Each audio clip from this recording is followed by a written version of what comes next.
Private ইনস্টিটিউটে physiotherapy বা paramedical course করা কি নিরাপদ? আসল সত্য কি? সম্প্রতি একটি সংবাদ প্রকাশের পর অনেক ছাত্রছাত্রী ও অভিভাবক আতঙ্কিত হয়ে পড়েছেন। অনেকেই প্রশ্ন করেছেন, তাহলে কি প্রাইভেট ইনস্টিটিউটে ফিজিওথেরাপি, ডিএমএলটি, রেডিওলজি বা অন্যান্য অ্যালায়েড কোর্স বন্ধ হয়ে যাবে? এর উত্তর হলো, এই সংবাদে এমন কোনো কথা বলা হয়নি। প্রতিবেদনটি মূলত সরকারি মেডিকেল কলেজে চালু কিছু ডিপ্লোমা কোর্সের স্বীকৃতি ও নিয়ন্ত্রণ সংস্থার নতুন মানদণ্ড নিয়ে।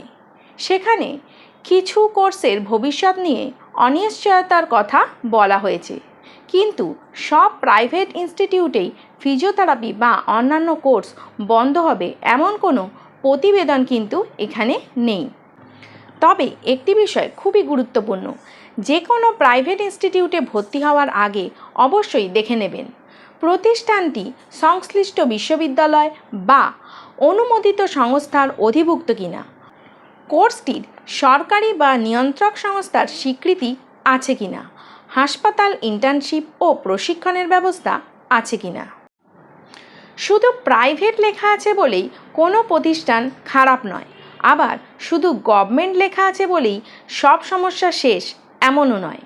সবচেয়ে গুরুত্বপূর্ণ হলো স্বীকৃতি, মানসম্মত শিক্ষা এবং বৈধ ডিগ্রি বা ডিপ্লোমা। অনেক বেসরকারি প্রতিষ্ঠান বিশ্ববিদ্যালয় বা স্বাস্থ্যবিজ্ঞান বিশ্ববিদ্যালয়ের অধিভুক্ত হয়ে বৈধভাবে বিপিটি ও অন্যান্য অ্যালায়েড হেলথ কোর্স পরিচালনা করে। তাই বলবো, গুজবে কান দেবেন না।